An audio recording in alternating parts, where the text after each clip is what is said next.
नमस्कार, विचार लाइव देख रहे हैं आप और मैं हूं विकास सिंह आपके साथ। रोहिणी आचार्य, तेज प्रताप यादव, लालू परिवार के अंदर आखिर ये क्या चल रहा है। पहले तेज प्रताप यादव के वीडियो को शेयर करती हैं रोहिणी आचार्य। कौन सा वीडियो? तेज प्रताप यादव तेजस्वी यादव के राघोपुर विधानसभा में लोगों को बाढ़ सामग्री वितरण करने जाते हैं, लोगों को खाना खिलाते हैं और उस वीडियो को रोहिणी आचार्य अपने फेसबुक हैंडल पर शेयर करती हैं।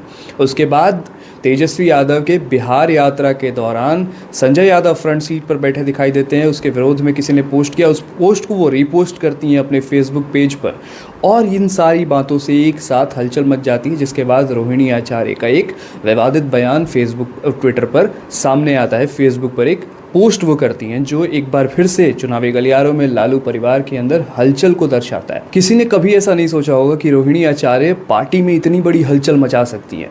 ये रोहिणी आचार्य की कहानी है जिन्होंने अपने पिता को किडनी दान करके पूरे देश का दिल जीत लिया था, लेकिन अब उनके ट्वीट और सोशल मीडिया पोस्ट ने एक नया विवाद खड़ा कर दिया है। ये दिखाता है कि परिवार में आंतरिक कलह और असहमति कैसे सार्वजनिक होकर के सामने आ रही है। राजद के अंदर ये जो लड़ाई चल रही है, परिवार के अंदर जो लड़ाई चल रही है, वो सार्वजनिक हो रही है धीरे धीरे।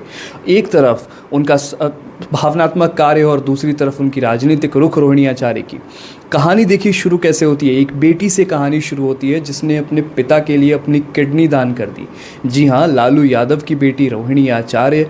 उस वक्त पूरे देश ने उन्हें सिर्फ एक राजनीतिक परिवार की सदस्य नहीं बल्कि आदर्श बेटी के रूप में देखा था। रोहिणी की यही पहचान उन्हें बाकी भाई बहनों से अलग बनाती है, क्योंकि रोहिणी आचार्य ने अपने पिता लालू प्रसाद यादव को अपनी किडनी दान की थी, डोनेट किया था। लेकिन अब वही रोहिणी आचार्य एक बार फिर सुर्खियों में है और इस बार वजह है सोशल मीडिया पोस्ट। वो भी एक सोशल मीडिया पोस्ट नहीं, एक के बाद एक सोशल मीडिया पोस्ट। पिछले कुछ दिनों से लालू यादव की फैमिली के भीतर हलचल तेज है। चर्चा ये है कि पार्टी के भीतर संजय यादव को लेकर असहमति बढ़ गई है। संजय यादव जो तेजस्वी यादव के बेहद करीबी माने जाते हैं और राजनीतिक रणनीति बनाने में हमेशा उनके साथ दिखते हैं। इसी को लेकर रोहिणी आचार्य ने शुक्रवार रात को अपने एक्स अकाउंट पर लगातार 2 पोस्ट किए। पहले पोस्ट में उन्होंने खुद को जिम्मेदार बेटी और बहन बताया, फिर कुछ ही देर बाद दूसरा पोस्ट किया। उसमें देखिए रोहिणी आचार्य ने क्या लिखा है, हम आपको पढ़ के बताते हैं। उन्होंने लिखा है कि मैं एक बेटी और बहन के तौर पर अपना कर्तव्य और धर्म निभा रही हूं और आगे भी निभाती रहूंगी। मुझे किसी पद की लालसा नहीं है, न मेरी कोई राजनीतिक महत्वाकांक्षा है। मेरे लिए मेरा आत्मसम्मान सबसे ऊपर है। अब देखिए, इस पोस्ट के बाद उन्होंने अपने ट्विटर अकाउंट को, अपने एक्स सोशल मीडिया हैंडल को प्राइवेट कर दिया है। अब सोचिए, इतनी बड़ी बात जब सीधे परिवार के किसी सदस्य के मुंह से निकले तो उसका असर सिर्फ सोशल मीडिया तक सीमित नहीं रहता।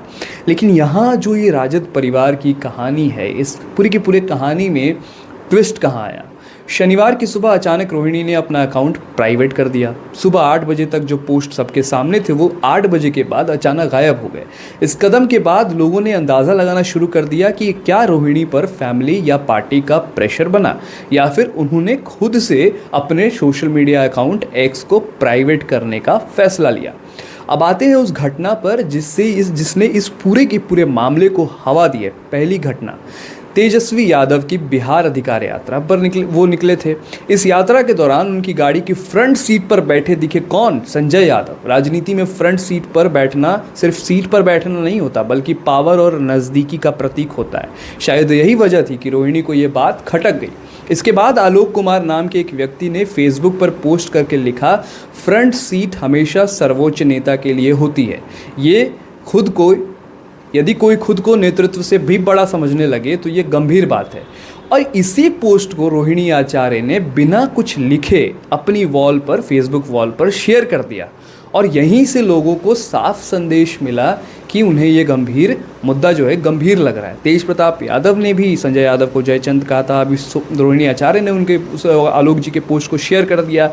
अब पॉलिटिकल गलियारों में अलग अलग राय हैं। कुछ कहते हैं कि रोहिणी सिर्फ अपनी नाराज़गी जाहिर कर रही हैं, जबकि कुछ इसको पार्टी के भीतर उभरते तनाव से जोड़कर देख रहे हैं। लेकिन रोहिणी ने साफ किया है कि उन्हें राजनीति में किसी पद की चाहत नहीं है। उनका मकसद सिर्फ बेटी और बहन का धर्म निभाना है।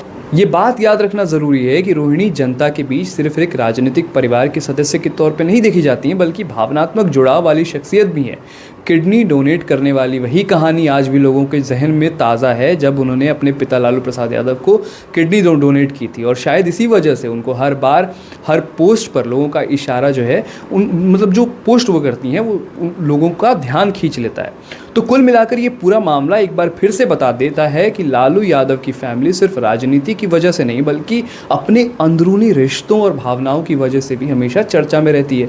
अब आगे क्या होता है, क्या ये मामला शांत हो जाता है या आने वाले दिनों में नए मोड़ लेकर आता है, इस पर सबकी नज़रें टिकी रहेंगी। हम आपको फिर बता दें, तेज प्रताप यादव की राघोपुर में लोगों को खाना खिलाते हुए पोस्ट को रोहिणी आचार्य ने शेयर किया था।